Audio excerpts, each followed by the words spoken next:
पापा देखो मैं जीत गई। अरे वाह, मेरी बिटिया टॉफी लेकर आई है। टॉफी नहीं पापा, इसे ट्रॉफी कहते हैं। हाँ हाँ, वही वही। वैसे किस चीज में जीती बिटिया रानी ये टॉफी? पापा वो स्कूल में ना मेहंदी लगाने की प्रतियोगिता हुई थी। पता है, सारी लड़कियों में सबसे अच्छी मेहंदी मैंने लगाई और इसीलिए मुझे ये इनाम मिला है। ये है राधे श्याम और उसकी बेटी कोमल। राधे श्याम गाँव में रहने वाला एक सीधा साधा किसान था। उसकी पत्नी का नाम सरला था। राधे श्याम अपने परिवार का पेट पालने के लिए बहुत मेहनत करता था। सरला घर संभालती थी और कोमल 12वीं की पढ़ाई कर रही थी। कोमल को मेहंदी लगाने का और मेकअप करने का बहुत शौक था। फिर उसी शाम, तू पढ़ाई में तो कभी अव्वल नहीं आती, बस इन्हीं चीजों में दिमाग लगता है तेरा। तो क्या हुआ माँ, पढ़ाई में भी ठीक ठाक नंबरों से पास तो हो ही जाती हो ना। देखो तो कैसे पटर पटर बोलती है। सुन रहे हो आप? रहने दो जी, आप क्या सुनोगे, आप ही ने तो बिगाड़ कर रखा है इसे। हाँ भाई, तो क्या गलत किया है? अच्छा कोमल बिटिया, तुमसे एक बात करनी थी। हाँ पापा बोलिए ना। बेटी, वो बगल के गांव में अपने एक जानने वाले हैं, राम स्वरूप जी, आज मिले थे। तो वो तुम्हारे बारे में पूछ रहे थे। पर क्यों? अरे पगली, अपने बेटे से तेरी शादी करवाने के लिए, और किस लिए? शादी? पापा मुझे भी आपसे एक बात करनी है।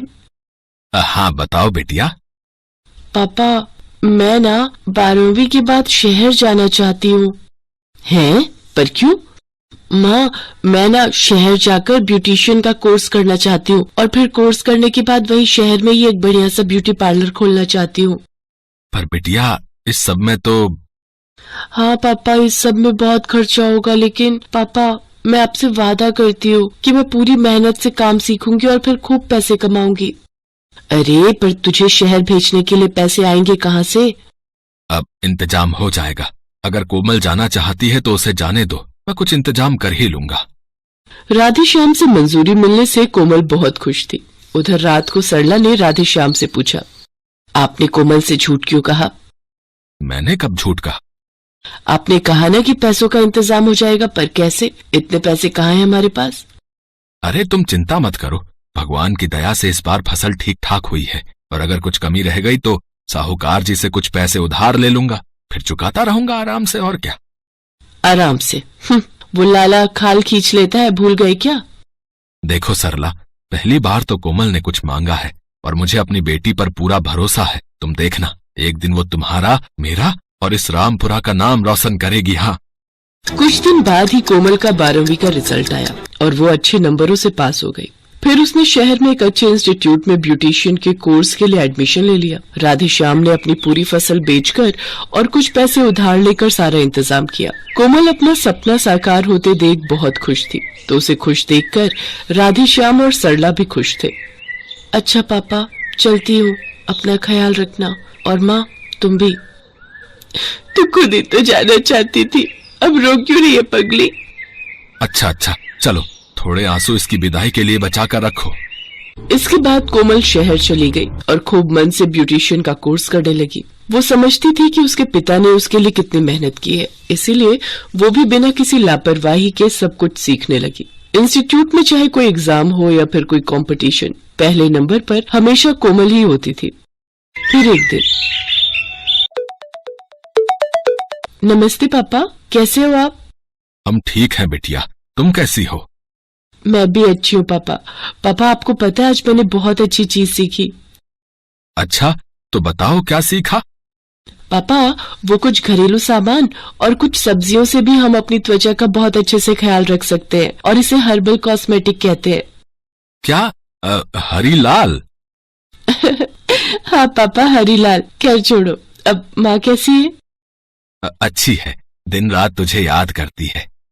बस पापा, अब कुछ ही दिनों की बात है। कोर्स पूरा करके जब मैं अपना पार्लर खोलूंगी तो खूब पैसा कमाऊंगी, और फिर आप, मैं और माँ सब एक साथ रहेंगे। ठीक है बिटिया, पर अभी तुम इतना सब मत सोचो और खूब लगाकर अपना काम सीखो। अच्छा? कोमल की बात सुनकर राधे श्याम हंसा जरूर था, लेकिन उसे कोमल ने एक और नई टेंशन दे दी थी। कोमल ने फोन पर कहा था कि वो शहर में अपना पार्लर खोलेगी, यानी उसे दुकान का एडवांस और सामान वगैरह खरीदने के लिए और पैसे चाहिए होंगे। ये बात सोचकर राधेश्याम गहरी सोच में पड़ गया। उसे उदास देखकर सरला ने उससे पूछा, क्या हुआ जी, कुछ परेशान लग रहे हो? सरला, कुछ और पैसों का इंतजाम करना पड़ेगा। क्यों, क्या हुआ जी? अरे, अपनी कोमल का कोर्स खत्म होने वाला है, तो वो शहर में ही वो क्या कहते हैं, वो हाँ, अपना ब्यूटी पार्लर खोलना चाहती है। तो सामान वगैरह के लिए उसे शुरू में तो कुछ पैसे तो चाहिए ही होंगे ना भाई। अरे पर शहर में क्यों, वो अपनी दुकान यहाँ गांव में नहीं खोल सकती क्या? अरे कैसी बातें कर रही हो। अच्छा बताओ, अगर कोमल ने गांव में ब्यूटी पार्लर खोल भी लिया तो यहाँ कौन जाएगा उसके पास?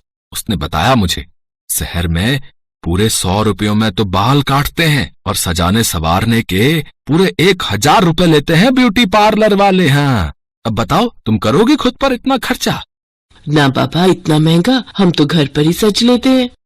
हाँ तो बस, तुम्हारी ही तरह गांव की बाकी औरतें भी उसकी कला की कद्र नहीं जान पाएंगी। इसलिए जरूरी है कि वो वहीं दुकान खोले। शहरी औरतें खूब जाएंगी अपनी कोमल की दुकान पर। खैर, मेरे मन में एक विचार था। हाँ बताओ, वैसे भी अब बचा ही क्या है? मैं सोच रहा हूँ कि जो पैसे हमने कोमल की शादी के लिए जोड़े हैं ना, अब उसे वही पैसे दे देते हैं। राधेश्याम की बात सुनकर सरला ना तो हाँ कह पाई और ना ही मना कर पाई, क्योंकि उनके पास और पैसे थे ही नहीं। दोनों कोमल के पैसे मांगने का इंतजार कर रहे थे। लेकिन फिर कुछ ही दिन बाद कोमल अपना पूरा सामान लेकर गांव आ गई। अरे बेटी, सब ठीक तो है ना? तू ऐसे अचानक आ गई, कुछ बताया भी नहीं आने से पहले। हाँ हाँ माँ, मुझे आप दोनों को सरप्राइज देना था। वैसे भी माँ, तुम मुझे कितना याद कर रही थी, तो अब परेशान होने की जरूरत नहीं है। मैं आ गई हूँ और अब शहर वापस नहीं जाऊंगी, यही आप दोनों के पास रहूंगी अब। वो तो ठीक है बेटिया, पर तेरा सपना, तेरा वो ब्यूटी पार्लर। हाँ पापा, मेरा सपना भी पूरा होगा और मेरा ब्यूटी पार्लर भी खुलेगा, पर वहाँ शहर में नहीं बल्कि यहाँ गांव में। है? मैं कुछ समझा नहीं बेटिया, यहाँ गांव में कैसे चलेगा तेरा ब्यूटी पार्लर?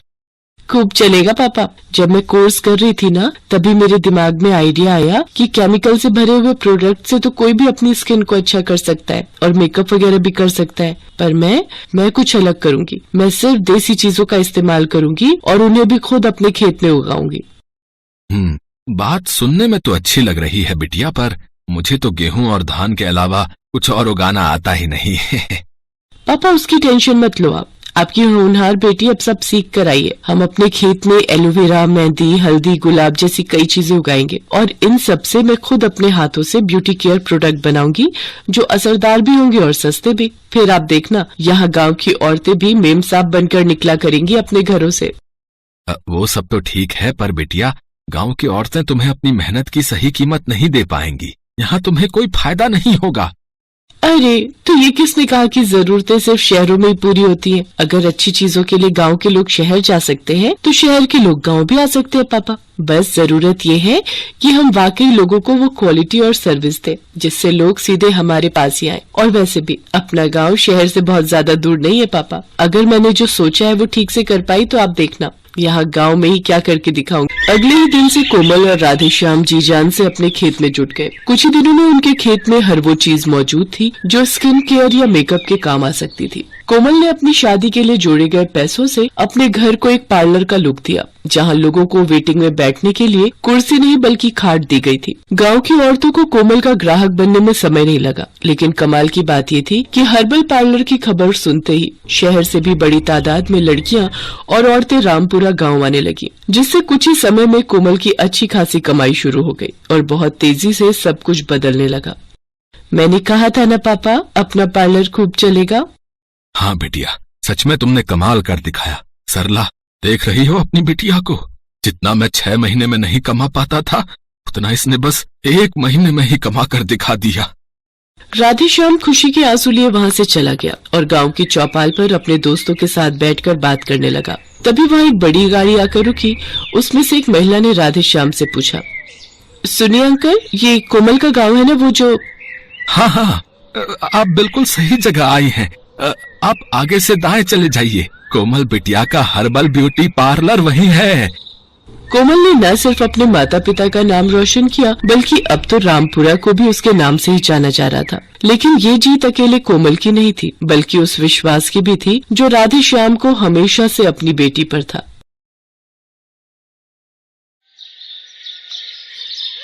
दिव्या बेटा, बुआ जी, मौसी और सभी रिश्तेदारों को सामने वाले हॉल में ही भेज दो।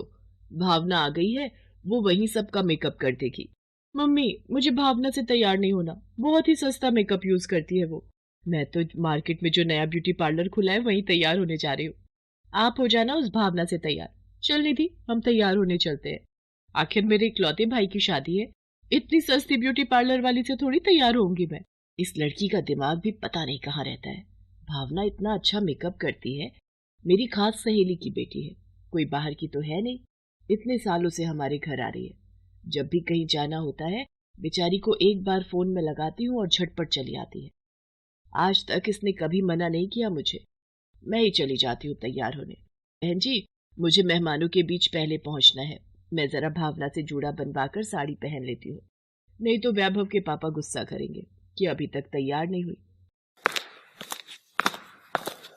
भावना बेटा, एक काम कर, तू पहले मुझे ही तैयार कर दे, बाकी सब रिश्तेदारों को एक एक कर तैयार कर देना। ठीक है आंटी जी, आइए मैं आपका जूड़ा बना देती हूँ। आंटी जी, ये मैं ताजे गुलाब के फूल लाई थी, आपके जूड़े में लगा देती हूँ। आंटी जी, अंकल आपको बुला रहे हैं अभी इसी वक्त। आ रही हो बेटा। थैंक यू भावना, मेरे लिए इतना सोचने के लिए। चल अब तू ना इन सबको भी तैयार कर दे, तब तक मैं वैभव के पापा के पास जाती हूँ। बारात के निकलने का समय हो रहा है, सब मेहमानों को भी देखना है। और तू भी कुछ खा ले, बहुत देर से मेकअप कर रही है।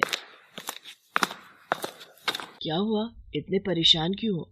सब खत्म हो गया सुषमा, ये शादी नहीं होगी। पर हुआ क्या? आप ऐसे क्यों बोल रहे हो? क्या हुआ पापा, सब ठीक तो है? कुछ ठीक नहीं है। मेहता साहब का फोन था, उनकी बेटी पूनम और तुम्हारी होने वाली बहू अपने प्रेमी के साथ भाग गई है। सारी बिरादरी में हमारी बदनामी हो जाएगी। सारे मेहमान आ गए हैं, वैभव की शादी नहीं हुई तो सब मेहमान बातें बनाएंगे। वैभव की शादी होगी और आज ही होगी। मेरी नजर में एक बहुत ही सुशील और समझदार लड़की है। मैंने एक बार पहले भी उसके बारे में जिक्र किया था, पर वैभव को पूनम पसंद थी, इसलिए मैं चुप हो गई। तुम कहीं भावना की बात तो नहीं कर रही? तुम्हारी सहेली की बेटी जो ब्यूटी पार्लर का काम करती है। माँ, तुम भावना के साथ मेरी शादी के बारे में सोच रही हो? वो भावना जो हॉल में सब रिश्तेदारों का मेकअप कर रही है। माँ, मैं ये शादी हरगिज नहीं करूंगा। भावना में कमी क्या है? उसकी माँ मेरी बचपन की दोस्त है। भावना भले ही हमारे जैसी अमीर नहीं, पर दिल की बहुत अच्छी है, और हमारे पास इस बदनामी से बचने का कोई दूसरा रास्ता नहीं है। वैभव, तुम्हारी माँ शायद ठीक कह रही है, तुम्हें भावना से शादी कर लेनी चाहिए। मैंने सुजाता को शादी में बुलाया था, वो पहुंचने वाली होगी। भावना तो यही है, मैं उसे एक अच्छा सा शादी का जोड़ा देकर तैयार होने के लिए कहती हूँ। वो बहुत अच्छी है, मेरी बात मान जाएगी। सुषमा भावना के मम्मी पापा और भावना से सारी बात करती है। वैभव भी बड़ी मुश्किल से इस शादी के लिए तैयार होता है और भावना की शादी वैभव से हो जाती है। सब कुछ अचानक हुआ तो सब कुछ संभलने में वक्त तो लगना ही था। मम्मी, आपने इस भावना की शादी भैया से करवा तो दी, पर मैं इसे अपनी भाभी कभी नहीं मानूंगी, और भैया भी इस लड़की से शादी करके खुश नहीं है। दिव्या गुस्से में पैर पटकती हुई चली जाती है। वैभव भी भावना से शादी होने पर गुस्से में था। तुम इस गलत फहमी में मत रहना कि मैं तुम्हें अपनी पत्नी मान लूंगा। तुम्हें मम्मी शादी करके लाई है, बस उन्हीं से मतलब रखो। मेरे से बात संभालने की कोशिश भी मत करना। भावना, तुम चिंता मत करो, धीरे धीरे सब ठीक हो जाएगा। पर आज तुमने हमारे घर की इज्जत रख ली, इसके लिए तुम्हारा बहुत बड़ा शुक्रिया। भावना सब कुछ हालातों की मजबूरी समझकर चुप हो जाती है। सुषमा भावना को बहुत प्यार करती थी। भावना इसी बात से बहुत खुश थी। मम्मी जी, मैं ब्यूटी पार्लर के लिए निकलती हूँ, कुछ दिनों से पार्लर बंद है तो सभी के फोन आ रहे हैं। हाँ हाँ भावना बहू, काम तो पहले जरूरी है, तुम समय पर जाओ। और हाँ, ये मैंने तुम्हारे लिए आलू के पराठे बना दिए थे, तुमने नाश्ता भी नहीं किया तो ये खा ले। मम्मी जी, आप बहुत अच्छे हो, मैंने जरूर कोई पुण्य कर्म किए होंगे जो आप जैसी माँ समान सास मुझे मिली। मेरी बहू भी तो अच्छी है। चल अब जल्दी से ब्यूटी पार्लर पहुंच, कस्टमर इंतजार कर रहे होंगे। इतना घटिया ब्यूटी पार्लर है, सारा दिन मक्खियां मारती होगी और दिखा तो ऐसे रही है जैसे बहुत बड़ा ब्यूटी पार्लर चलाती हो। दिव्या, भावना अब तुम्हारी भाभी है, उसके लिए तमीज से बात करो। भावना ब्यूटी पार्लर आ जाती है। वैभव के ऑफिस में भी सबको पता चल जाता है कि वैभव की शादी एक ब्यूटी पार्लर वाली लड़की से हुई है।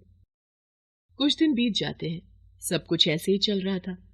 एक दिन वैभव के ऑफिस की छुट्टी होती है, तभी वैभव के बॉस का फोन आता है। जी सर, गुड इवनिंग। वैभव, तुम्हारी एक हेल्प चाहिए थी। मेरी हेल्प सर? सब ठीक तो है? वैभव, मतलब हेल्प मुझे नहीं, मेरी मिसेस को चाहिए थी। वो आज ट्यूसडे है और बाजार बंद है। मेरी वाइफ ने जिस पार्लर में बुकिंग की थी वो आज क्लोज है। उस पार्लर वाली को कहीं बाहर जाना पड़ा। अब आसपास के भी पार्लर बंद हैं।